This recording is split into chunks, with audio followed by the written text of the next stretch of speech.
Welcome back to Sand and Shadows, the channel where sandworms are sacred, mentats are terrifying, and nothing in the spice-licked universe of Dune is ever what it seems. If you live for Bene Gesserit shade, conspiracies 3 generations deep, and lore darker than a siege cavern at midnight, you're in exactly the right place. Today's episode, we're cracking open the grotesque, bloated shell of one of science fiction's most notorious villains, Baron Vladimir Harkonnen. But not just to gawk at his suspensors or sneer at his cruelty. We're asking the uncomfortable question the books only hint at.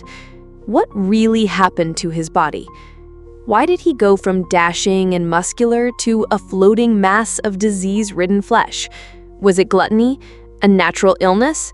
Or was it something far more deliberate, the result of revenge, genetic warfare, and a sisterhood that doesn't forgive? Let's explore the rise, ruin, and horrifying revenge that turned Vladimir Harkonnen from imperial aristocrat into a living symbol of decay. The rise of Vladimir Harkonnen. Let's start at the beginning, because even monsters have origin stories. Vladimir was born to Baron Dmitri Harkonnen and Victoria Harkonnen, 2 powerful nobles of House Harkonnen. From the start, he was marked for greatness. His half-brother Abelard was deemed too soft, too idealistic, and was cast aside. Vladimir, on the other hand, was everything a Harkonnen heir needed to be: ruthless, ambitious, brilliant, and unflinchingly cruel. He climbed the ranks fast. By 10,146 AG, he had become Serdar Baron of Gidi Prime. By 10,153, he had muscled his way into control of Arrakis itself, wrenching the spice-rich planet from House Atreides and his own ineffectual half-brother in one swift, brutal maneuver. But more shocking than his political victories was how he looked back then. The early Baron wasn't the grotesque figure we see later. He was tall, lean, muscular, a man who flaunted his physique with sleeveless robes, aggressive posturing, and raw charisma. He dominated rooms not with weight, but with presence. This image, this pride, would eventually become his undoing. Enter the Bene Gesserit. Now we descend into the shadows. The Bene Gesserit, ancient, secretive, and genetically obsessed, had their sights on Vladimir Harkonnen for one reason: breeding. The sisterhood had long maintained a hidden breeding program to produce the Kwisatz Haderach, their long-awaited male superbeing. And the Baron's bloodline? It was valuable. So Reverend Mother Mohiam, a senior figure in the sisterhood, was sent to secure a genetic contribution. She requested, politely at first, that the Baron father a daughter. The first attempt failed. The child was considered genetically unfit and disposed of, or forgotten by the sisterhood. But Mohiam wasn't done. She returned to Gidi Prime for another try, and that's when the story turns horrific. According to both Dune lore and the expanded prequels, the Baron refused to participate. Not only that, he took revenge for being treated like a pawn.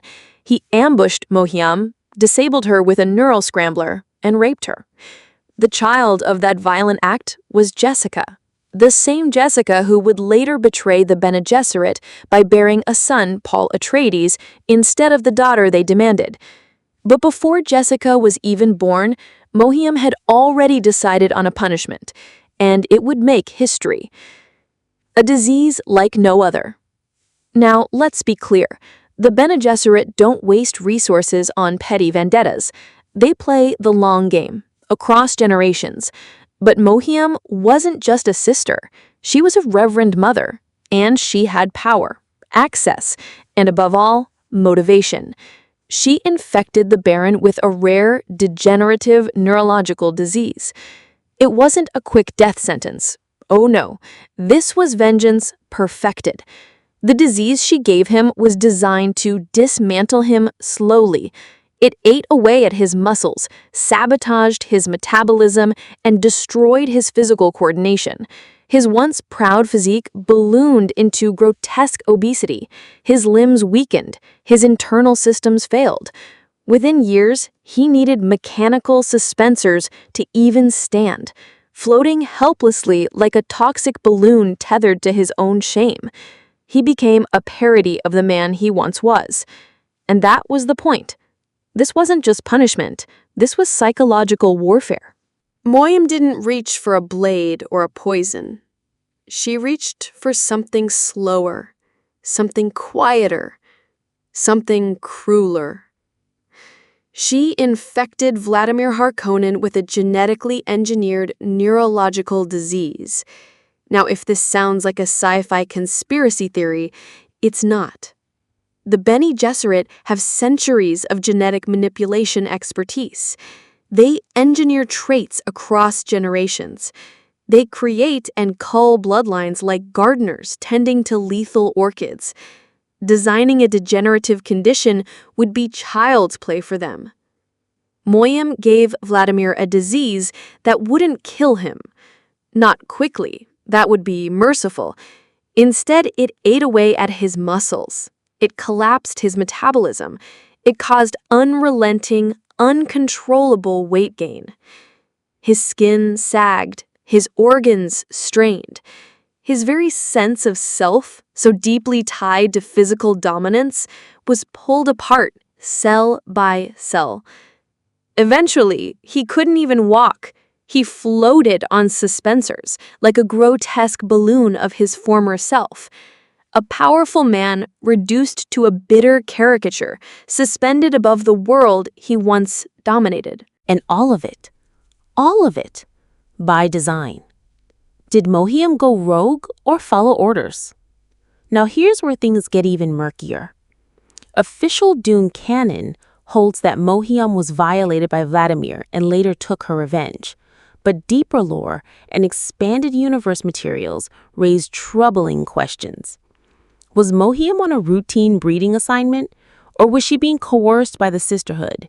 Did she carry out her mission willingly, or was her visit to Gidi Prime a calculated risk with no protection?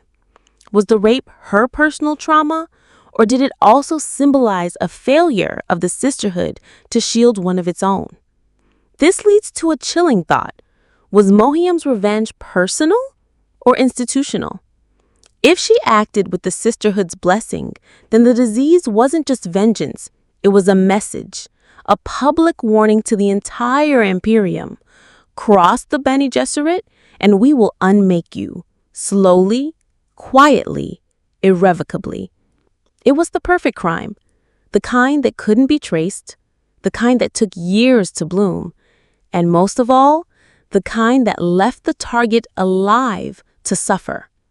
By the time Dune begins in 10,191 AG, Baron Harkonnen is barely recognizable.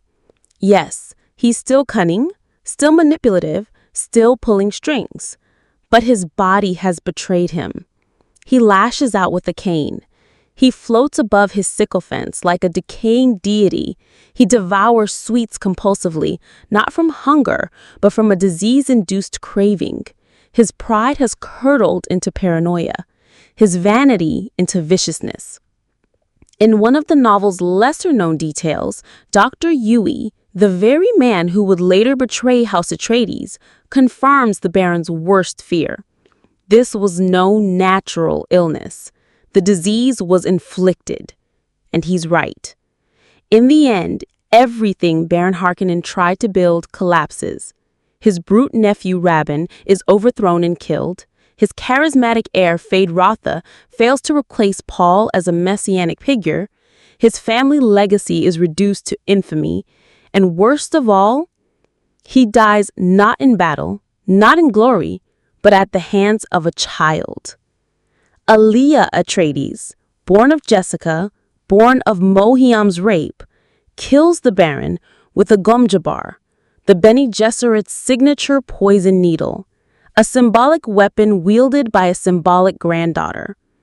Before he dies, Alia tells him the truth. I am your granddaughter. It's a moment so poetic, Shakespeare would have slow clapped. The Bene Gesserit plan didn't just ruin him, it came full circle and ended him. Final thoughts. More than gluttony. So the next time someone shrugs and says Baron Harkonnen let himself go or blames his villainy on bad eating habits, you'll know better. His grotesque body wasn't the result of laziness. It was a sentence, a genetic curse handed down by a sisterhood that never forgets and never forgives. Not with a sword, but with science.